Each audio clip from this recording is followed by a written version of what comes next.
हा. काकू, काय घटना घडली आहे तुमच्यासोबत? काय नाव आहे तुमचं? कुठं आले?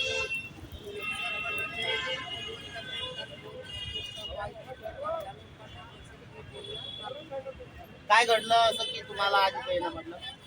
आमचे जेवणाचे भांडे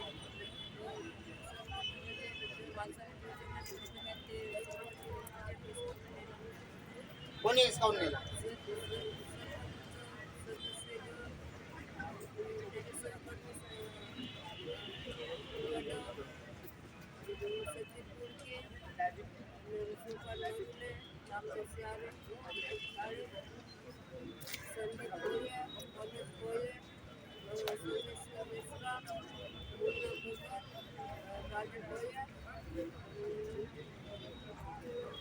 असं म्हणजे तुम्ही काय काम करता की तुम्हाला सरपंच सचिव असे घाबरले की तुम्हाला गावाच्या बाहेर काढण्याच्या प्रयत्नात आहे? आम्ही आता सांगितलं नाही कोणता करत आहे. आम्ही चांगल्या कामात मोठ्या पोरासाठी हॉटेल होतो. लहान पोरासाठी गाईचा दुधाचा धंदा आहे. कोंबड्या आहे. कोंबड्याचाही पालन करत होतो. आणि पाठ केल्यावर चना पोहा चाय व्यवसाय करत होतो. तरी तुमचं घर पाडलं, तुमचे सामान वगैरे सगळं फेकलं, त्यानंतर आपण कुठे गेला? सर्वात प्रथम पोलीस स्टेशनला वगैरे गेला का? साहेब आले होते. आघाडी काय म्हणणं होतं पीआयचं, पोलीसवाल्यांचं रिपोर्ट लिहिता वेळी? काय म्हणत होते रिपोर्ट घेता वेळी?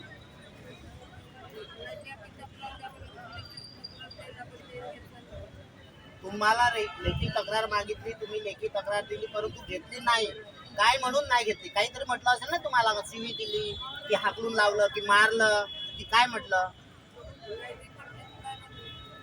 रिपोर्ट नाही घेतलं, फक्त एवढं सांगितलं. कोण होतं ते ऑफिसर ज्यांनी रिपोर्ट नाही घेतली? काय पोलीस आला होता? कोण चौकीदार होता? चपराज होता? काय ठाणेदार आहे? स्वतः ठाणेदारासोबत बोलले तुम्ही, त्यांनी तुमची तक्रार घेण्यास नकार दिला, त्यानंतर तुम्ही पुढील पाऊल काय उचललं?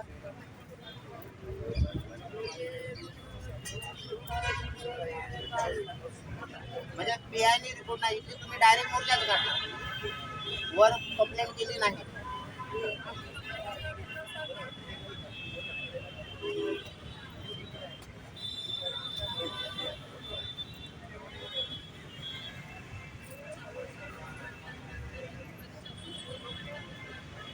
अजयजी नमस्कार. आपण वंचित बहुजन आघाडीतर्फे पुणे तालुक्यामध्ये आंदोलन केलं होतं. गोरकर परिवारावरती काहीतरी जातीयवादी लोकांनी अन्याय केला, काय सांगाल? 23 जानेवारीला या बोरकर परिवाराचं नोटीस देऊन इथल्या सरपंच नरुले व सचिव भोयर यांच्या आदेशानावे बुलडोजर लावून घर जमीनदोस्त करण्यात आले. त्यांचं पोट्या पाण्याचं साधन असलेलं दुकान हे सुद्धा जमीनदोस्त करण्यात आले. आणि हे प्रकरण आम्हाला 24 तारखेला माहीत झालं.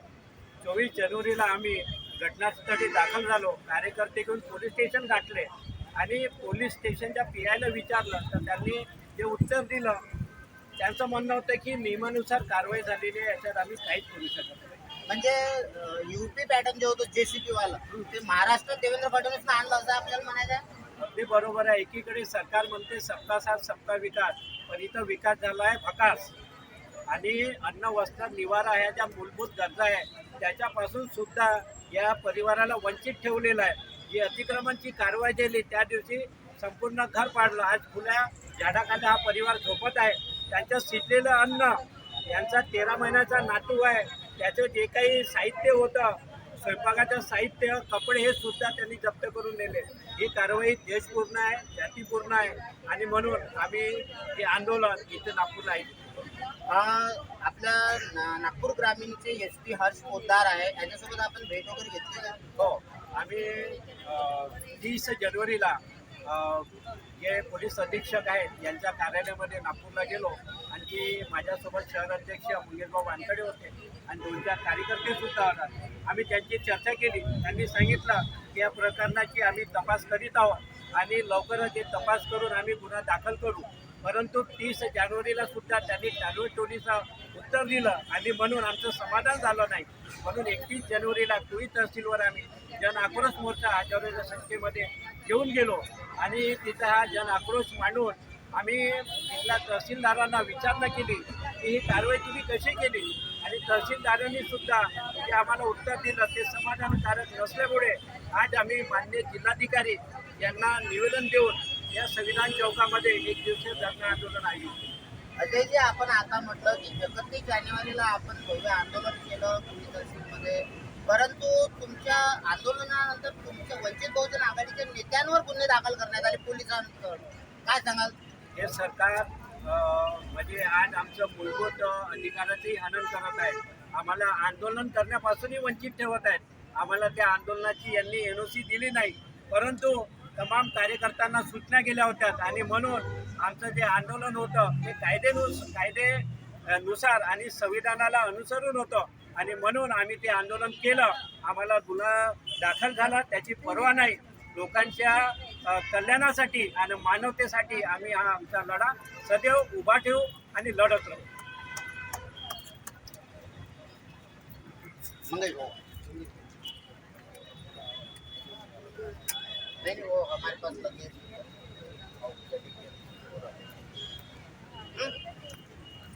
मंगेशजी, आपण 31 जानेवारीला कुही तहसीलमध्ये आंदोलन केलं. आपल्यावर वंचित बहुजन आघाडीच्या नेत्यांवर कार्यकर्त्यांवर गुन्हे दाखल करण्यात आले.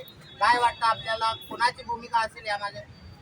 यामागे इथे असलेले जे शासकीय विभागाचे कर्मचारी त्यांनी जे प्रकारे तिथे व्यतीत झालं, होळकर कुटुंबावरती जे अन्याय झालेला आहे त्याचा आवाज वंचित बहुजन आघाडीने उचलला.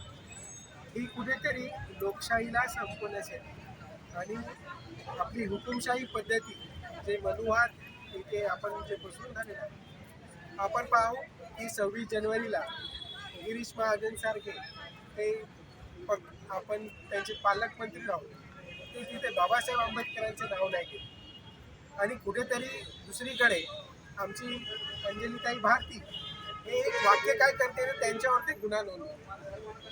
आपण पाहू की ही जी कुठेतरी लोकशाहीला संपवण्यासाठी हुकुमशाही पद्धती समोर आणून आली. अजून या कुटुंबाला आज आपण पाहून गेलो 23 तारखेपासून यांना आतापर्यंत तिथे कुठली पण व्यवस्था त्यांनी सरकारने तिथल्या दिलेली नाही.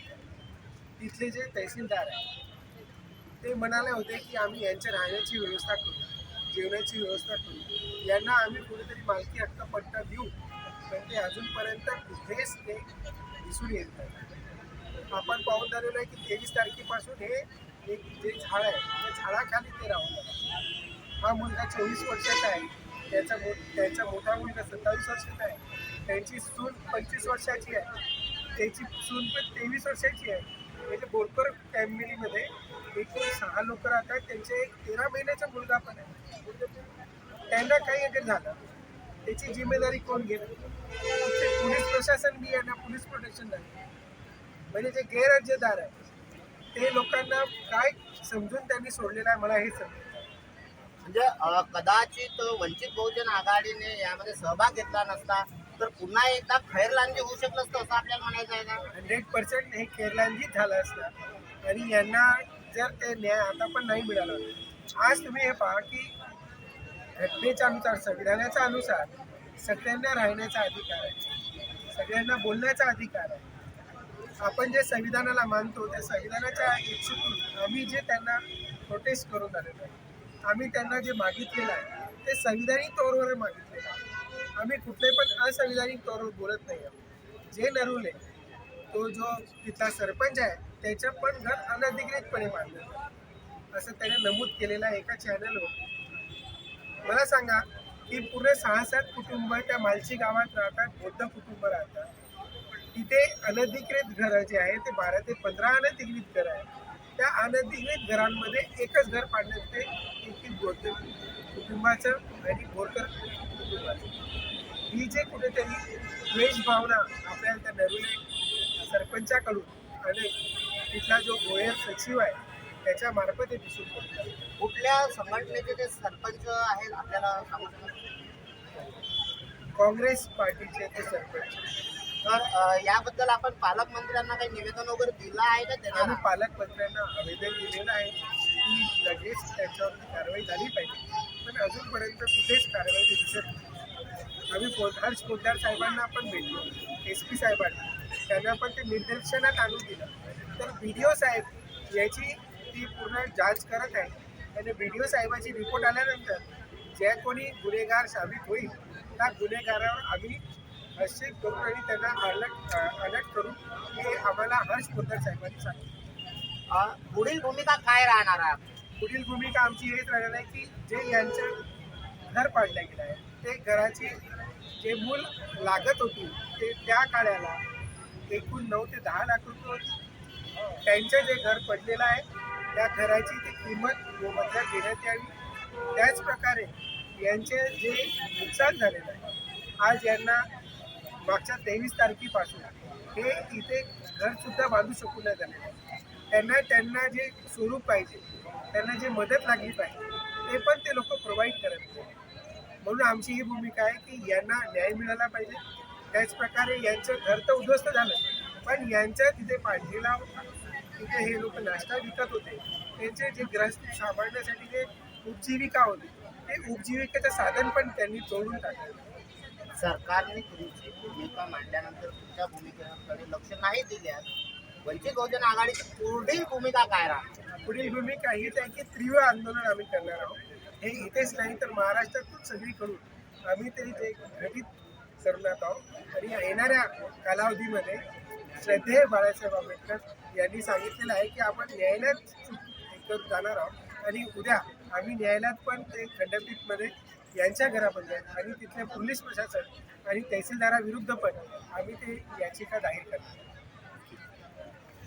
वंचित बहुजन आघाडीचा, वंचित बहुजन आघाडीचा, भारतीय बौद्ध महासभेचा, सैनिक दलाचा, भारतीय संविधानाचा, भारतीय लोकशाहीचा, वर्कर कुटुंबाला न्याय मिळालाच पाहिजे, वर्कर कुटुंबाला न्याय मिळालाच पाहिजे, आरोपीवर अॅट्रॉसिटी दाखल झालीच पाहिजे, आरोपीवर अॅट्रॉसिटी दाखल झालीच पाहिजे, आरोपीला अटक झालीच पाहिजे.